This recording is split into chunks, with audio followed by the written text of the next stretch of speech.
So Wave is a software company, and we support new trusted computing hardware in the PC platform. I say new, but it's been shipping now since 2005, and there are just under 500 million PCs with a hardware security chip on the motherboard. And we're the leading software provider to provide solutions to support these new hardware security solutions in the PC.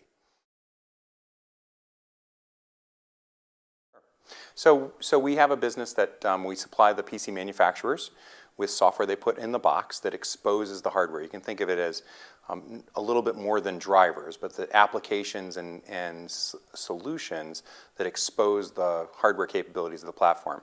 And so what this is a vault for identities or for keys.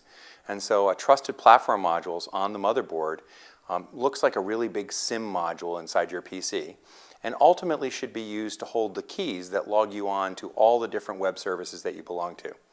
Now today it's used by corporations to securely form your VPN or your wireless or access to your email without having a password.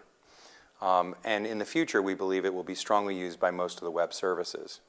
We also support hardware security in the encrypted drives. So this is a new capability in the hard drives where there's a chip inside the drive controller that encrypts all the data on your hard drive. So when you lose your laptop, you don't have to worry about the data because it's encrypted. And the beauty of hardware in the drive is it doesn't affect performance. It's very easy to manage, and we provide the administration solution for the drives. Every business class computer today has it, and has had it for a couple of years. So in many aspects, you could look at, let's say, medical. Most of the machines globally deployed in medical have a trusted platform module in the box. They're not used yet, but they're available.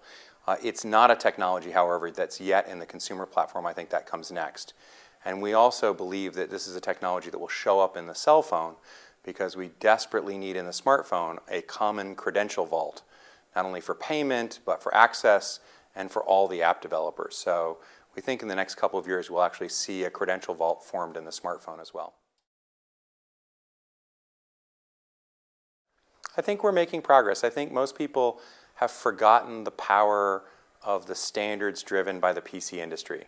We're all focused on the bright, shiny object of the smartphone, and quietly in the background, we're at 450 million PCs with a common credential vault for access to all global web services. We just need the same technology now in the smartphone, and now we'd have a ubiquitous standard like USB or Ethernet or Wi-Fi, which are standards that were driven by the PC before. In many aspects, we believe this is the foundation of the subscriber-based web. This is how I log on with my device to everything. So the future is I log into my device with a simple password or a biometric that never leaves my device, and then my device holds properly formed, fully secure cryptographic keys that log me onto all the different services I belong to.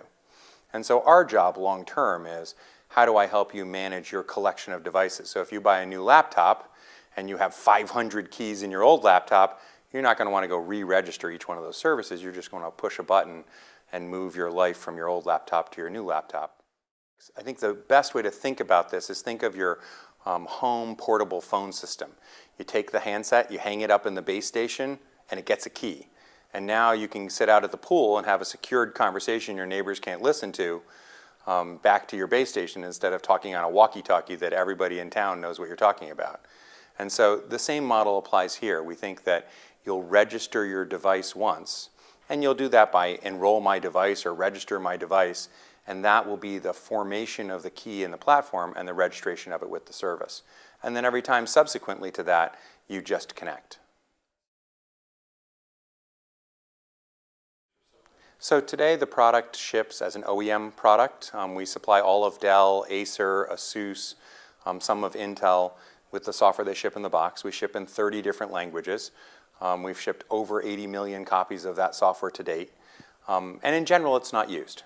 We then supply infrastructure to the corporations to manage these devices, both self-encrypting hard drives and trusted platform modules. And we have big customers like BASF and PwC who've begun to roll these technologies out really in scale. And that's what sustains our business in the midterm. The long term here is actually helping to manage the customer's relationship with all their devices. So I think in 3 to 5 years, you'll see Wave with a presence in the mobile space and scale. I think you'll see The concept of trusted platform modules as part of the government's national security strategy for combating advanced persistent threat, and I think you'll see it at the other end of the spectrum where my home bank account leverages a trusted platform module so that only my machines can manage my home bank accounts. The challenge in this is that you have to have shipped enough devices so that the major service providers will support it and it's already magically available to the consumer, that they didn't have to go out and buy a new PC to get it. So it's a little bit like launching pay-per-view in the cable industry. You can't launch it until you replace all the set-top boxes with ones that are capable of pay-per-view. So you have to be patient in the process and have a sustaining business model to support the launch of these technologies over the long period of time that it takes.